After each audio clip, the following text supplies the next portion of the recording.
Okay, I was trying to think of the last time I did a reading. It was a long time ago. I finally realized it was at a nursing home, which was pretty funny. So I read a lot of sexually charged material to them. But I weeded that out for tonight. It's not appropriate for college kids. Anyway, I thought what I would do is read just a little bit from the book and then read an essay that is about the area where I live in Maine and kind of what the book itself is about. It's about the spot in Maine where the book takes place. And a lot of the book revolves around what's called the Lobster Pound, which is a kind of a unique thing to down east Maine, which is just a small section, like a 60-mile stretch of the coast of Maine that borders Canada. So it would be like coast of Maine goes east-west, not north and south like the rest of the eastern seaboard. So the part closest to the Canadian border is down east Maine. And they have what's called the Lobster Pound, which is a natural cove that has a fence across it. And you fill it with lobsters, live lobsters. So it's kind of like a feedlot for lobsters. You just stuff thousands and thousands and thousands. Like say an area the size of this room would have, say, 30,000 pounds of lobsters in it. And you feed them until the price goes up, and then you take them out and sell them. And so that's what a lot of this book revolves around, that, the Lobster Pound. So I'll read an essay about the Lobster Pound and working on a lobster boat. And yeah, if you don't like it, just raise your hand and I'll make it way better. All right, so I'll read a little bit of the book and then switch gears. Ebb, tide, and fog in 3 slashes with wooden oars. No land left, only the fog, and the oars like bones creaked in their locks. A single gull rode the skiff's bow. The tidewater drained fast, and the lobster fisherman named Nicholas Graves leaned his shoulder and spun his skiff and rowed stern first together with the tide, and he and the gull both squinted into the fog. He told himself that his boat was moored here somewhere. He told himself that after a lifetime on the Atlantic, he could not be lost in this one small cove. He shipped the oars and ducked his head. He lit a cigarette. Water dripped from the oar blades. His sweatshirt hood was beaded with moisture and his hands were cold and raw. Fog like frost spread atop his gray beard and condensed on his glasses and trickled from the lenses to the coin-sized patches of skin above his beard. From behind him the gull watched, and Nicholas turned to the bird and released a lungful of smoke and said, "You tell me." He smoked and allowed the ebb tide to draw him toward the mouth of the cove, and when he was finished smoking, he dropped the butt into the water. The gull circled and landed. Nicholas took a plastic bag of crackers from his sweatshirt pocket and removed one. He turned fully around on the bench seat to face the gull and held out a cracker in his cracked palm. The gull batted its wings and craned its neck and hopped on one foot. "Come on," Nicholas said. "You like them quite well." The bird flapped its wings in place and jumped into the air and hovered over top of Nicholas for a split second. It landed again on the bow. Nicholas rested his knuckles on the wooden gunnel. He wiggled his fingers. The gull stepped hesitantly from the bow to the gunnel, as if understanding this beckoning, and it walked to the rail, and in a quick lunge it took the cracker and returned to the bow. Nicholas smiled to himself and turned in his seat and took up the oars. The gull disappeared into the fog, but then reappeared like an apparition that hovered 6 feet above the surface of the sea. A few more slashes with the oars, and he saw that the gull was perched on the bow of his moored boat.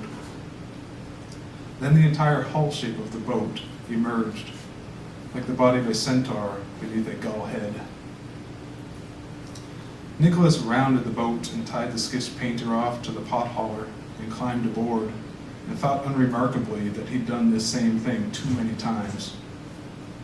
If he was to add up his hours aboard a lobster boat, it would be nearing 250,000, and he did not want to think about it. More waking hours at sea than on dry land, and he'd heard people say that life is short, but he did not believe it to be so. The night previous, he'd awoken from a dream with the conviction that death was a rock, which he would one day grip and never release. Nicholas did not trust in anything he could not hold in his hands, but even so, he suspected his wife's death to somehow be behind the dream. She'd been dead for over 20 years, and she was the exception to his rule, because although he had not held her in so long, he still believed wholeheartedly in her presence. So I'll stop there before it gets too exciting. And that part about the Nicholas I just read about spending more waking hours at sea than on dry land came from this guy that this essay is about, who was the lobsterman that I worked for when I first moved to Maine. So I moved to Maine from Montana, didn't know a thing in the world about boats or the ocean or lobsters or any of it. And I spent a few months basically knocking on doors trying to get a job on a lobster boat, which was really stupid of me, and I should have stayed in Montana. I'd never seen a lobster boat. But that's what I did. And anyway, I'll read this essay to you, and yeah, hopefully you like it. And it's kind of, I don't know, the way I think lobstering in Maine is similar to agriculture is around here. You know, it's just diesel engines and bait instead of feed or fertilizer or whatnot. But so this is called Cold Water Coast, and it came out this summer in a magazine called the Island Journal, which is an annual magazine on the coast of Maine. Yeah, and like I said, if you don't like it, just put a stop to me. I won't be offended, as long as it's a majority. Okay, Cold Water Coast. The seagull hangs from a rope, lifeless and gaunt, with the wind hard out of the east, leaping the rip-rap causeway and flipping the water into neat lines of black and silver. The seagull twists in the wind, spins, its eyes now as clouded and gray and lost as the Atlantic skyline. I stand on an 8-foot by 8-foot feed scow, with the lobsterman named Oscar at the tiller. I hold a shovel in my fists. Something over 1,000 pounds of dead fish lie at my feet. We are being watched by a series of surveillance cameras, and we are surrounded by an electric fence. There is an eagle in a spruce snag, and Oscar points a single crooked finger at the eagle, as if he knows this bird from all others, and he grumbles, "Asshole." The eagle turns its head into the wind, leans forward and spreads its wings, and swoops over us, arcs over the harbor and out of sight. 10 feet above us, a series of 100-yard-long nylon cables stretch from one edge of the lobster pound to the other. The cables hang slightly concave, like a drooping ceiling, and the feeling is that of being within an inverted dome with a floor made of seawater. When the wind blows, the cables vibrate, and like some massive cello, the pound moans and howls. This is Oscar's pound. He owns it with a partner. It is essentially a low-tech lobster storage facility built out of a natural cove. The head of the cove is reinforced by a rip-rap causeway that connects the mainland to a small island, thereby protecting it from the battering of open ocean. The cove itself is not much larger than a football field, and it's shaped like a horseshoe with a concrete dam spanning the open end of the shoe. The lower 6 feet of the dam is solid concrete with an inch-thick iron clapper in the center, so the pound can be drained and cleaned in the spring. The top of the dam holds a wood slat fence cut from a large tree that locals call hackmatack, and it's spaced to allow tidewater but little else to come and go. Twice a day the pound is flooded naturally with seawater. When the pound is in use, as it is now, It is capable of holding over 60,000 pounds of lobsters. But how many Oscar and his partner put in there is not going to be written down by me. There are plenty in there. They feed thousands of pounds of feed each week through the fall. And if someone were to fall into the pound, it would be difficult to set a foot on bottom without it landing on a lobster. Oscar trusts me. We have become close friends despite the fact he is old enough to be my father. His partner, after 6 years of knowing me, trusts me to a very limited extent. He trusts Oscar and he knows that Oscar trusts me. That is the way. I am new here, and if I were to have children here, they would be new here, as would their children. That is the way. No one truly moves here. No one steps fully into this world. In Western Maine and in Mid-Coast Maine, in Portland or Camden or Bar Harbor, perhaps, but not in Down East Maine. Down East Maine has yet to open itself, and the longer I stay here, the more obvious it becomes that when that door does finally open, as it inevitably will, the place itself will disappear in strict accordance with the swinging of that door. I flipped the shovel head upside down and pushed the fish racks into the water. The racks are the heads and spines and tails that remain after the fillets have been cut at a Canadian fish processor. The racks have been salted, dried, and trucked here, and the fish smell nearly sweet. I flipped them overboard, spread the skeletons as evenly as possible while Oscar pilots around the small body of water.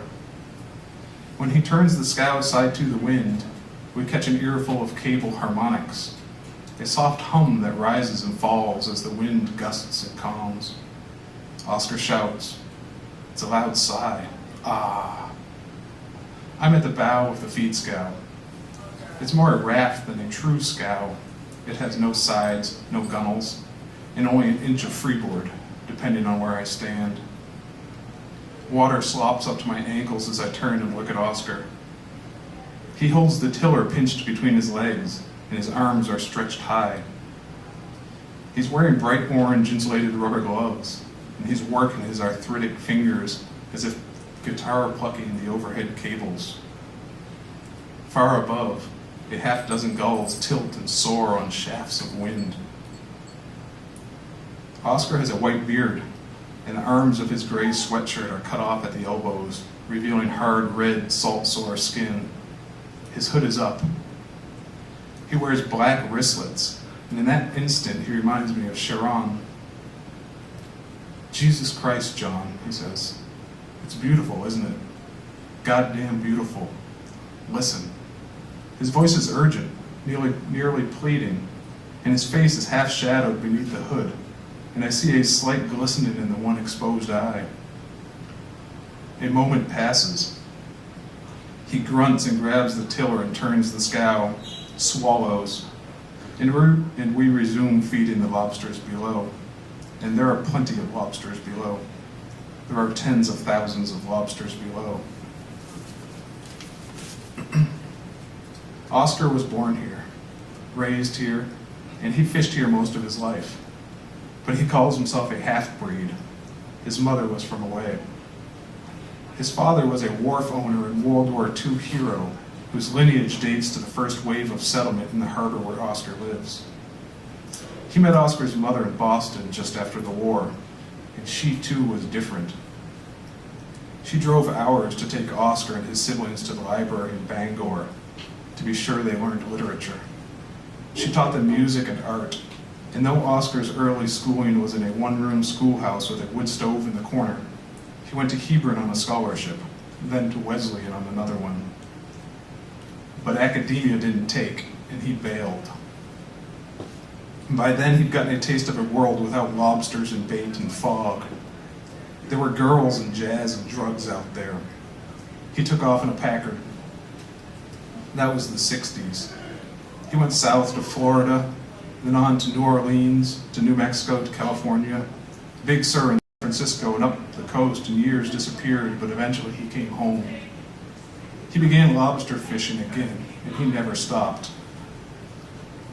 He paid cash for a fiberglass boat with a diesel engine, And in the days of wooden boats, he was the hotshot in that little harbor, the highliner. He had a ponytail down to his ass, and he fished the untouched waters far outside the islands and peninsulas, and he paid attention. He bought a depth finder and watched the sea floor, which is called the bottom, and he learned the bottom, learned the holes, the underwater canyons and mountains, the rock piles, the mud pockets and sand flats, and he built traps out of wood, and he caught more lobsters than anyone in that harbor. He lived in a small summer cottage beside the wharf with no running water and no power. But years trickled away, and slowly he got the itch for something new, something different. He wanted to go. He'd come home, and he'd proven himself to a crew of fishermen who had been his peers right up until the day he left for private high school. But once again, he wanted something else, something more. He was different. He was a half-breed, a lobsterman with a head full of Shakespeare and Miles Davis and Tom Waits and John Donne. But he was also the very first one. He was also one of the very first guys on that piece of coast to catch 1,000 pounds of lobsters in a single day, which is nothing now, but in the days of wooden traps and small boats was huge. He didn't go west when the itch to go came this time. Instead, he rigged his boat with a tower and a pulpit for tuna fishing. And he set off offshore with coolers of beer and a grill and a fiberglass tank full of salt water heated off the engine coils that he and his girlfriend used as an offshore hot tub as they sipped beer and watched gannets and gulls dive on the bait fish that bubbled from the sea while tuna and swordfish swarmed below. He chased and harpooned bluefin tuna from the Canadian border down to Cape Cod and back through the summers, cooked shark steaks and bluefish on the grill, and drank beer in the evenings, then returned home each August in order to set his lobster traps in time for fall fishing. It's a basic concept. Fill the pound in early fall when lobsters are cheap, feed them through the winter, and sell when the price peaks. But it's a gambler's trade. Most pounds in Maine no longer operate, in large part because a pound is a large investment in a market that's affected by factors ranging from Canadian fisheries to Icelandic banks to the water temperature on the coast of Maine. And it's an investment that's subjected to incredibly harsh natural forces in an environment that they cannot even see. It takes a certain kind to endure this. It's not a farm, and Oscar and his partner are not buying range cattle and shipping them to a feedlot, then sending them to a slaughterhouse. If a cow gets sick, someone shoves a needle into it before the entire herd is infected. But lobsters are underwater, and pound keepers have little to no control over what happens on the water's surface, let alone on bottom. They can hang dead gulls like scarecrows to ward off other lobster-killing blackback gulls. They can string cables across to keep out crows and eagles. They can wrap the place with electric fencing and security cameras to fend off coons and otters and thieves with scuba gear and underwater flashlights. But in the end, there is little to be done. A pound isn't an indoor tank with monitors and aerators and thermostats and filters. Nor is it a high-tech multinational fish farm. It's a few guys in hooded sweatshirts tossing lobsters they caught into a fenced-off cove. Now Oscar flips his hood off. He's wearing a black baseball cap which reads Mercury. The feed scow is empty, and I'm sweating, and he turns us back toward the pound building. He releases the tiller and walks with me to the bow of the scow, and with the weight, the bow dips below the surface and scoops a sheet of water that rinses the deck free of the remnant salt and bones and fish flesh. He returns to the tiller, and the bow rises, and we cross the pound. The water is gray and a gentle twilight surrounds us. The eagle is back in the spruce snag, watching, but Oscar ignores it.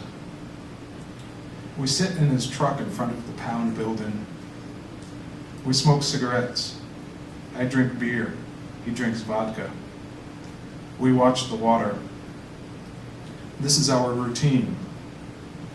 It's been several years since I was his stern man, but he still recruits me to help feed the lobsters. Money no longer changes hands between us, and it remains unspoken that whatever one of us can do to help the other will be done. I help him feed lobsters and split firewood and fill in on his boat when he needs it. He lends me tools, gives me lobsters when I have company, and feeds me dinners when I'm alone. The Pound surface is calm despite the fact that not far below, tens of thousands of lobsters are hungrily tackling 1,200 pounds of cod racks. Darkness is falling, and on the far side of the harbor, the rocky cape is dropping evening red. Oscar holds his cigarette crunched between his rubber-gloved fingers as he peers out to sea, and the wind sucks a steady line of smoke out the gap in the window. We don't say much because there's nothing to say. I am leaving the harbor for a while. Most of my things are stuffed into Oscar's garage. I've been living here for 8 years, longer than any place I've lived since childhood. And I've been there largely because Oscar gave me a job, and thus access to a community from which I otherwise would have been shunned. When his cigarette is nearly gone, he turns the radio down.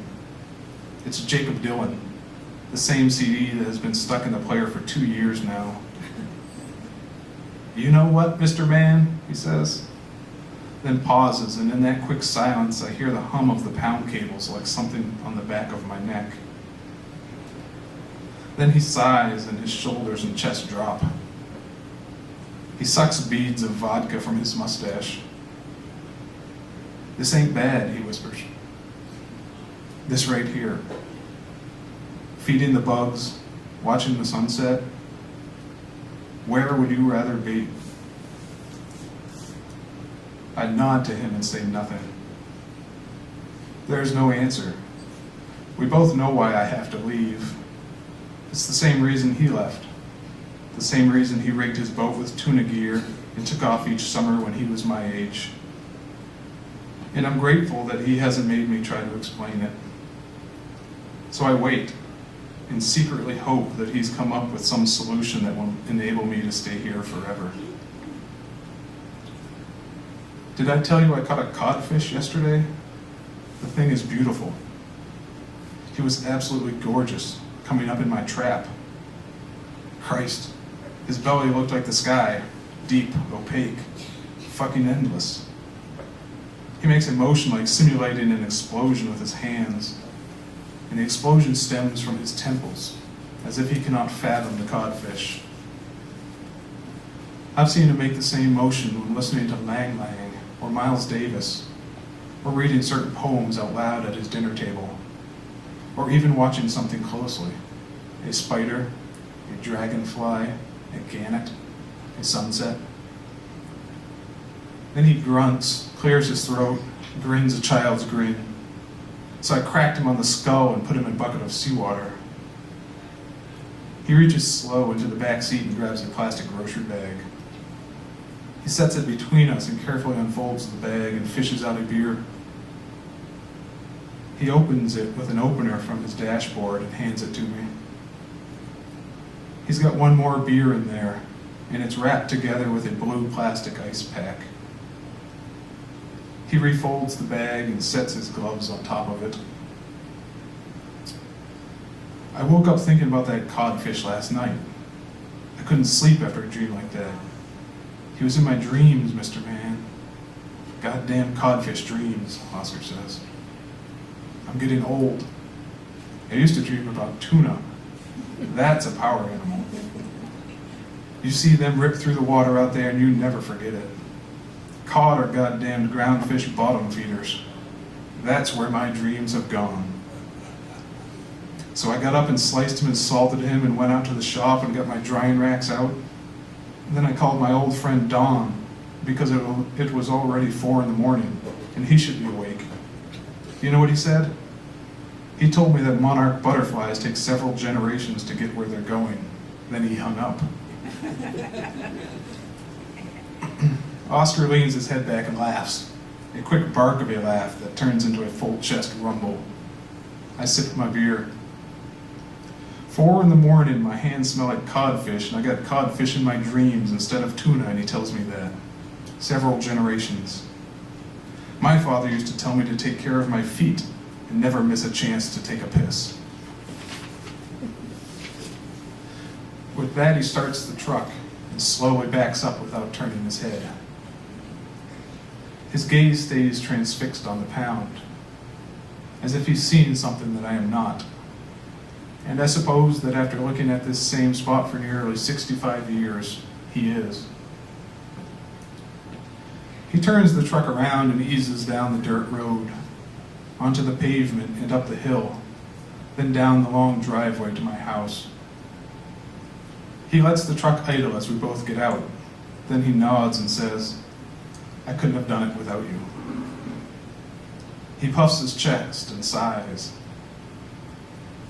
It's dark up there in the trees, but we can see a lightness which is the ocean through the branches. And we hear the faint moan of the cables that protect the pound. I know he wants me to stay, to marry, to have children who will grow up in the harbor because there are so few left, and no prospects to replace those few when they grow up and leave.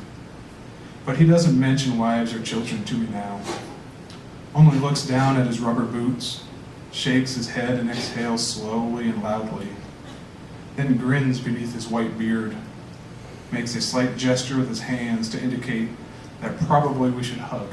Then he says, "Well, all right, Mr. Man, carry on." So that's it.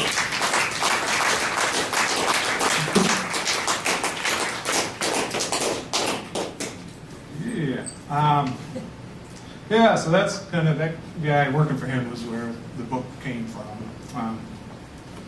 A lot of days just standing on the boat, stuffing dead fish in bags and daydreaming. And eventually wrote a book about it. But yeah, interesting. He was the one that I mentioned that, spending more days at sea than on dry land. And it's kind of a unique thing these days. But anyway, does anybody have any questions about anything? Want advice about anything? Give me advice about anything? Yeah. How often do you have to feed the crab when they're in the pound or the lobster? Usually every other day. It depends a lot on weather. If it's warm, they're a lot more active, and so usually be every other day. But if it gets really cold in the winter, they calm down and kind of go dormant almost. And what we do is we have a big mesh bag. It's like this big that we hang down into the water from a buoy and fill that with dead fish. And once they eat all the feed that we put in there, then they'll attack that bag and eat those. And so when that bag gets close to empty or empty, you know that they're ready for more. So it's kind of a telltale.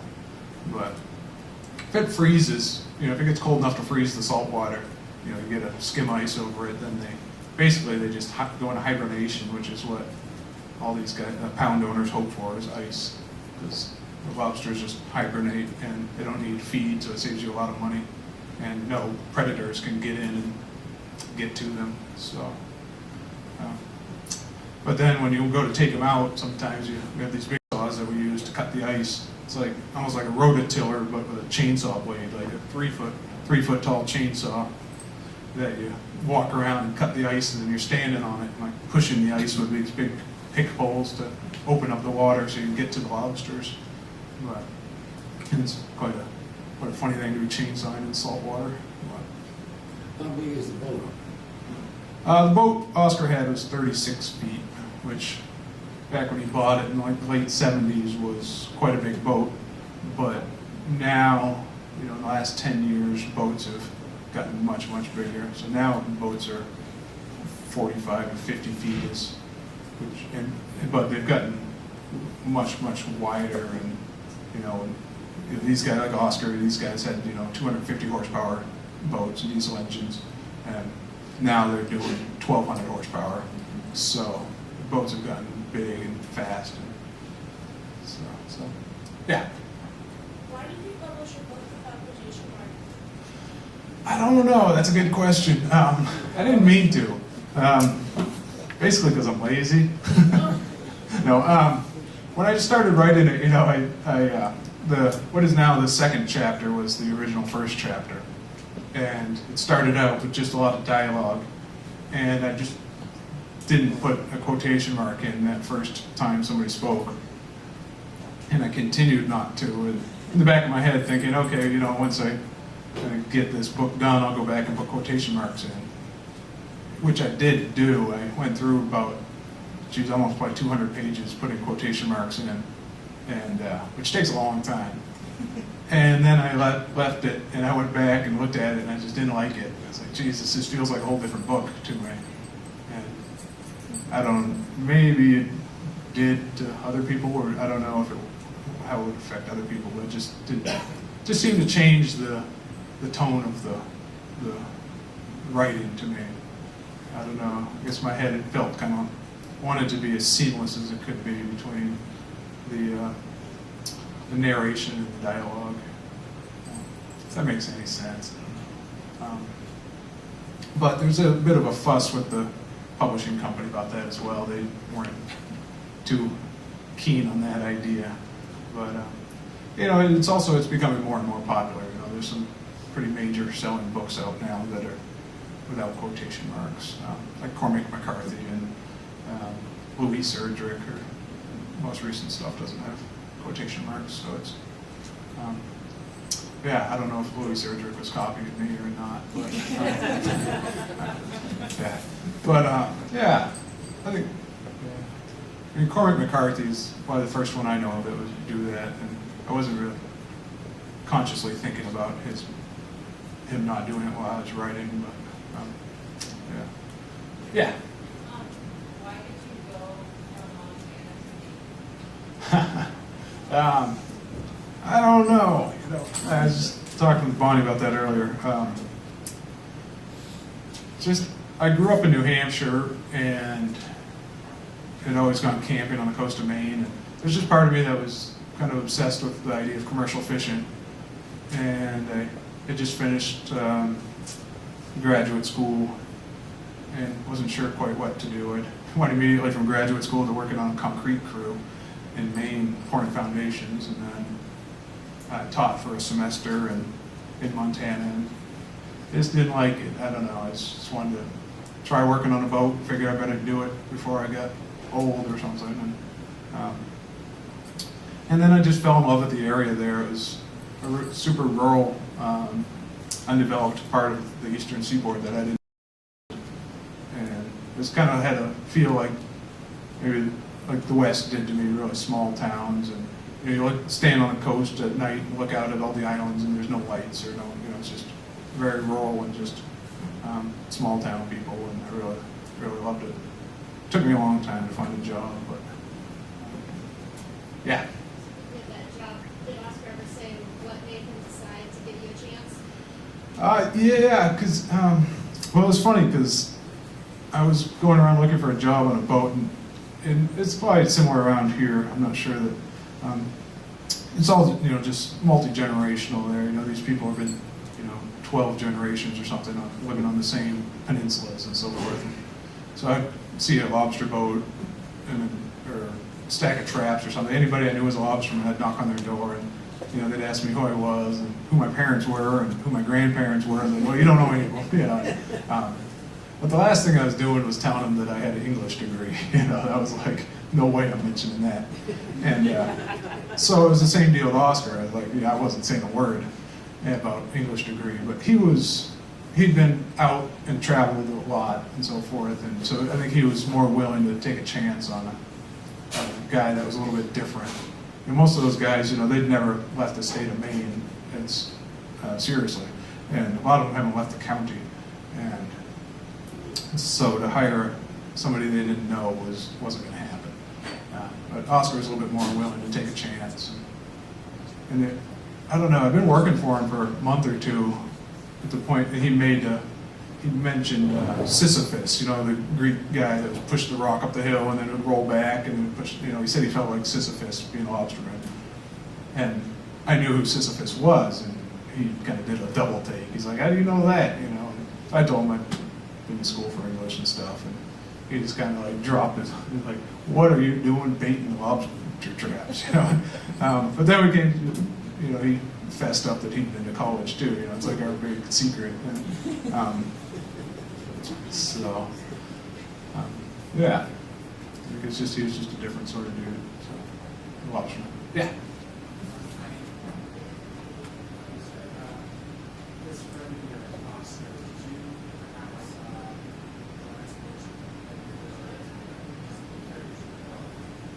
Oh, what was, did I do what? I know you had your own inspiration for your characters. Yeah. Yeah.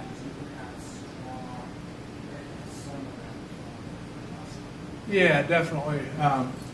Yeah, the character Virgil was, originally was based a lot on Oscar. Just kind of the guy kind of driving around in his truck, drinking and smoking and telling you know, kind of keeping track of what's going on, you know. But pretty quickly he spun away from Oscar and kind of became his own guy. So in my head, you know, when I was writing, when I picture Virgil in my head, I wouldn't picture Oscar. You know, he was, I don't know what I would picture actually, but so he kind of started with that basic concept of this kind of older fisherman who kind of was like the de facto mayor of this small town. And that's, so a lot of those harbors in Maine, they'll have, it's kind of a hierarchy of the fishermen are kind of the town leaders in a way, and there's a hierarchy, you know, so like traditionally the bigger, better fishermen were the respected members of the community, and so it's very like community-based roles there. It's, you know, instead of, there's no cops and there's nothing like that there, so these guys were really looked up to, and they kind of run the communities in an old way, I think. That you don't see much anymore, a lot based on respect instead of authority, I guess. But yeah, there's a lot of the guys in the book kind of started as based on people I worked with and then went their own way. So, yeah. Is there anything you would add or take away from the book now? Any other questions? Yeah, geez. I don't know, you know, at this point, I couldn't say. Yeah, you know, as soon as it got published, I just wanted it back, you know, it was like, I didn't want anybody else reading it, you know. But, you know, now, I don't know. Yeah, I'd like to have another month or two with it to make some changes maybe, but nothing major, you know, maybe like, I don't know, take a period out and put a and in instead of a period, maybe, you know, like just stupid little things that nobody in the world would notice but me.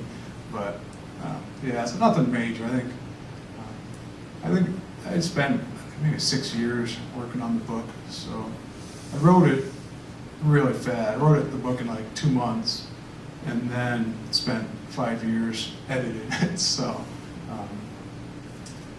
yeah, just a long process, but all in all, I'm content. Yeah. How do you feel about lobsters today?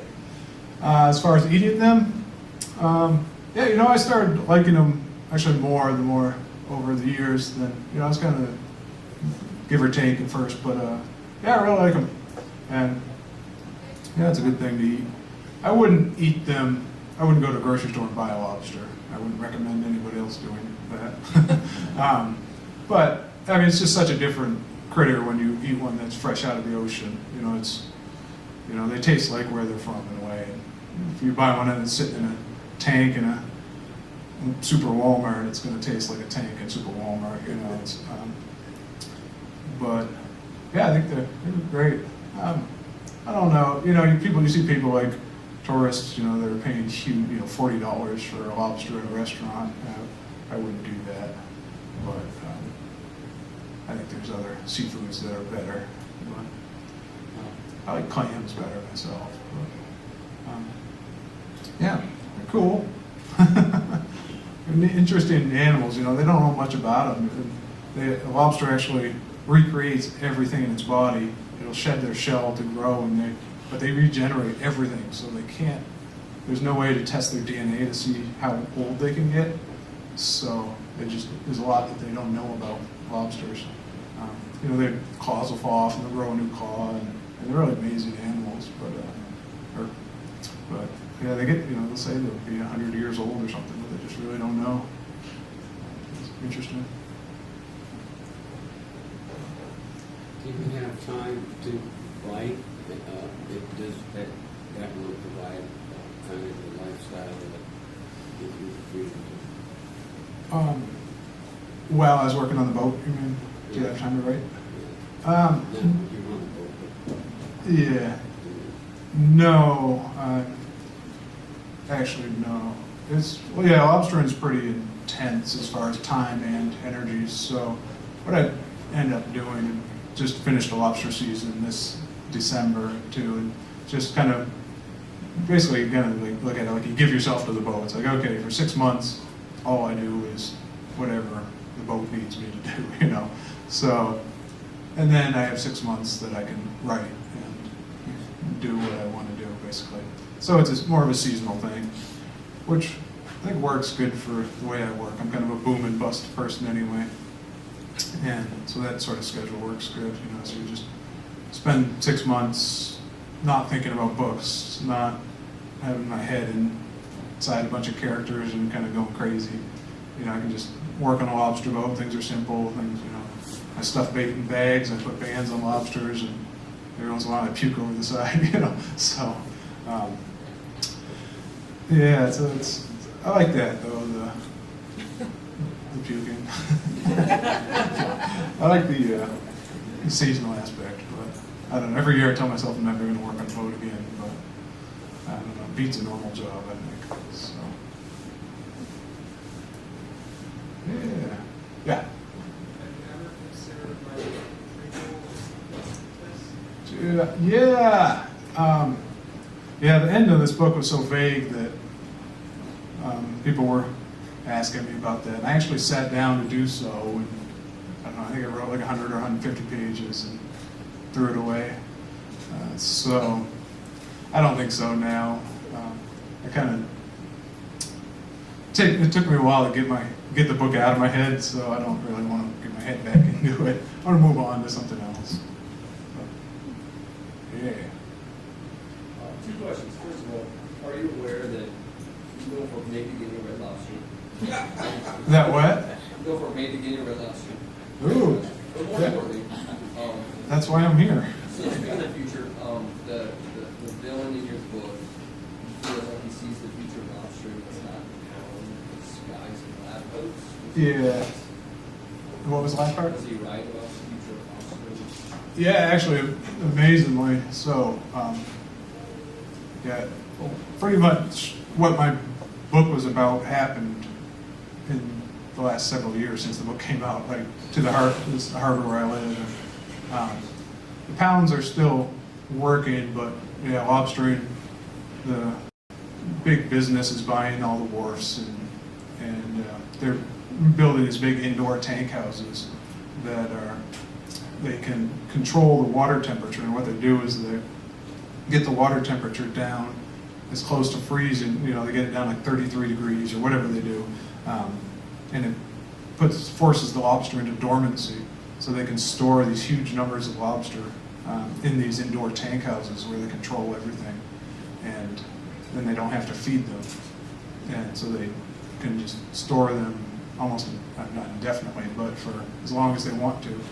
And they get the water so cold and they circulate it that the lobsters don't grow any, everything in the ocean grows like seagrass and seaweeds and stuff. The same thing will happen to a lobster. But they can circulate the water and keep the water cold enough that they don't get this grass on them or anything. It's really expensive, fancy setups. They use a huge amount of power, and it's evolving away from the traditional pound. It's gonna, you know, these big businesses, they want to be able to control everything. They do in a way, but yeah. Yeah. Do you have any other books in the works? Yeah, about 5 of them. Yeah. Yeah, I'm working on one now. Another one based in a similar geography, you know, similar setup with less lobster specific. It still revolves around coastal Maine lobstermen and stuff, but it's less. It's not all about lobstering like this book was really. But, yeah. So what was the deal with teaching? You tried it and didn't like it? Yeah. It doesn't match up with lobster? Yeah, you know, I don't know. I think the right teaching gig, I think I would really enjoy. I really liked the actual teaching, you know, classroom time.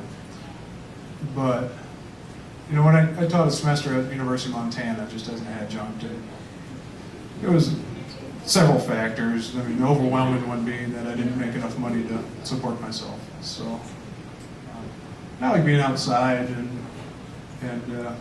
I like working in jobs that get me out of my head. You know, as a writer, I think I spend enough time inside my head that teaching and talking about books and English classes and stuff are not a good way for me to get out of my head. You know, and I do better when I get out, and I think I get some degree of inspiration from being out, you know, working in these jobs. But I don't know. It also might be the self-sabotage. So I don't know. Yeah, but I've just always been drawn to working outside and traditional labor, I guess you call it. Yeah. Do you make good money lobster? You can. It all depends on the boat you get on. So it's just all, you never know. Depends a lot on the market. You don't know what the price of lobster is going to be day to day. You know, it fluctuates. You know, it can fluctuate every day, or it can stay the same for months. And the price of diesel fuel was a big factor, and the price of bait is a huge factor. So just in the past few years, a 5-gallon bucket of bait has gone from $12 to $23. And so when you're burning through 15 of those a day, it adds up. But yeah, you can make a comfortable living at it. So I choose to work on a smaller boat because I like the captain, which isn't really the best decision as far as, you know, financially. But I can also enjoy work a little bit. You know, it's a brutal, nasty job in a lot of ways. So to do that and have an asshole for a captain who you're stuck with for 10, 12 hours a day makes it all the worse. So, yeah, but, you know, some of those guys, you know, you can make a lower middle class, middle class. But some of the, you know, there's big boats now, as I mentioned earlier, that some of these, you know, there's these, you know, 23-year-old guys buying $1 million boats and making $500,000 a year catching lobsters. So there's quite a spectrum. Yeah. How long did you work on the book before you got an idea, or got an idea for the book? Oh, I think it was about 2 years, and I was really I didn't want to write about it. I kind of felt like I was an outsider. I did feel like I was an outsider, and I didn't want to come in and just start working on a lobster boat and write a book about a place and a culture that wasn't mine, you know. And so it took me quite a while to kind of get it through my head, and a lot of talks with this guy Oscar. You know, finally one day he's like, "Look, you're not a lobsterman. You know, you're a writer, so just write." Like, it's like, well, these guys should write a story. You know, how come? He's like, because they're lobstermen. You know, they're not writers. They're not going to write about it. So, and I guess I felt like with his permission I could do it, and that winter I did. So. So what about the hot tub experience on the boat with your girlfriend? Yeah, I wasn't involved in that. That was before my time. But yeah, well, what they have is these big fiberglass tanks. They almost look like a coffin that they use for, as I was talking about before, all this grass and seaweed and stuff grows on stuff underwater.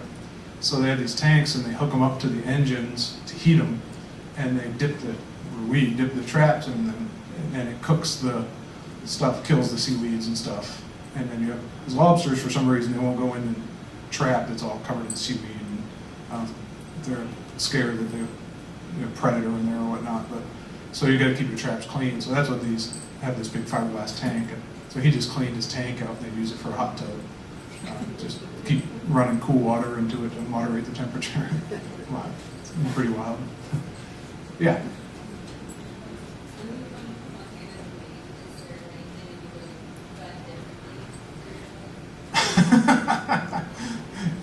Yeah, the list is long. I don't. Yeah, you know, I moved to Maine. I spent a year there working for this guy Oscar, and I quit and I moved back to Montana. And I spent a year in Montana almost, and really missed Maine, and realized I'd really fallen in love with the lifestyle there. And so I moved back and been there since. But yeah, it's a hard place to live. It's super, super remote, rural, just not much going on. Very few young people. Young people that grow up there leave pretty quickly. So it's an isolated place to be where I am.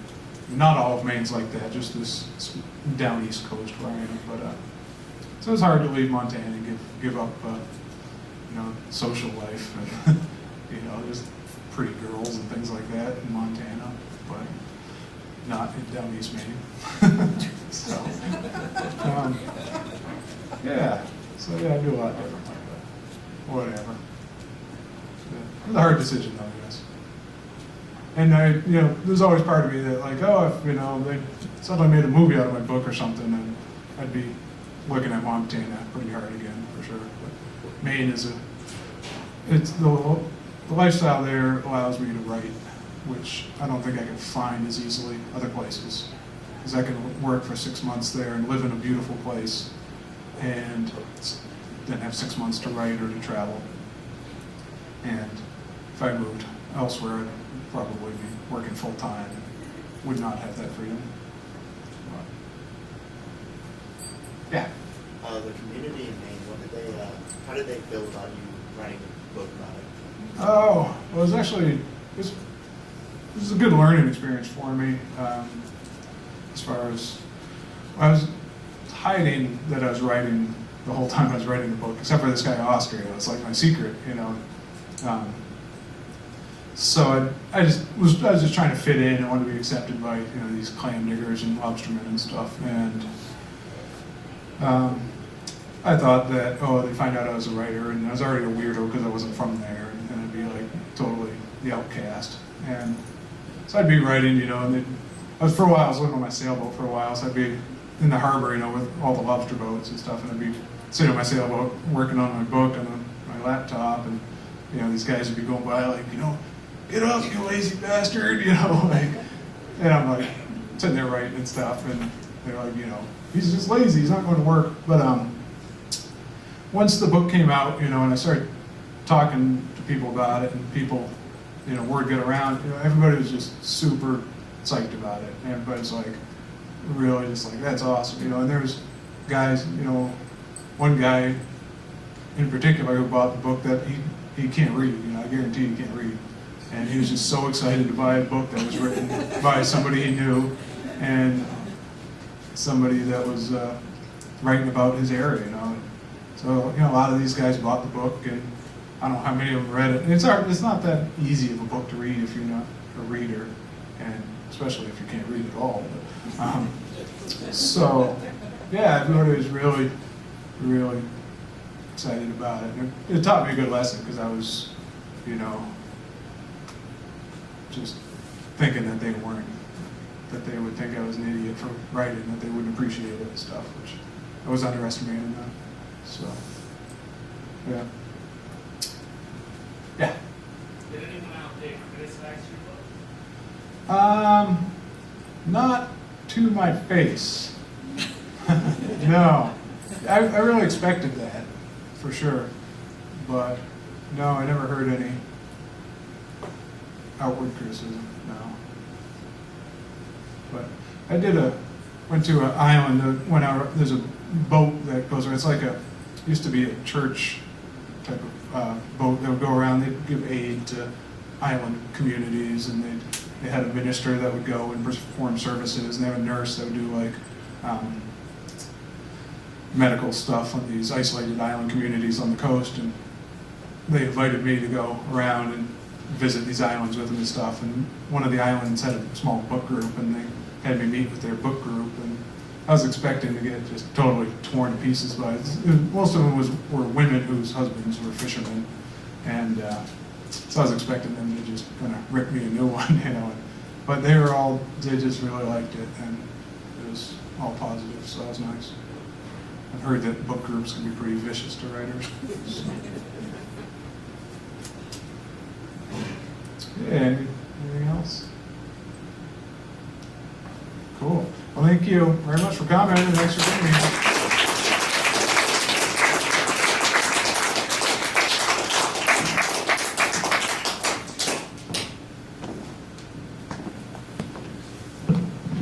All right.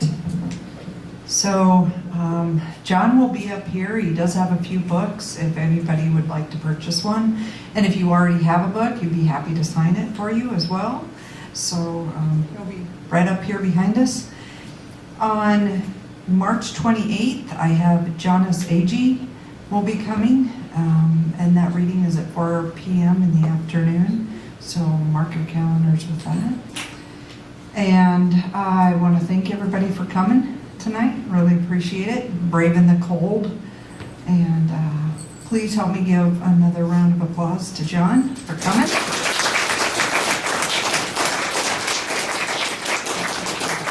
Thank you very much. And please go ahead and turn your cell phones back on so you don't miss something. See you soon.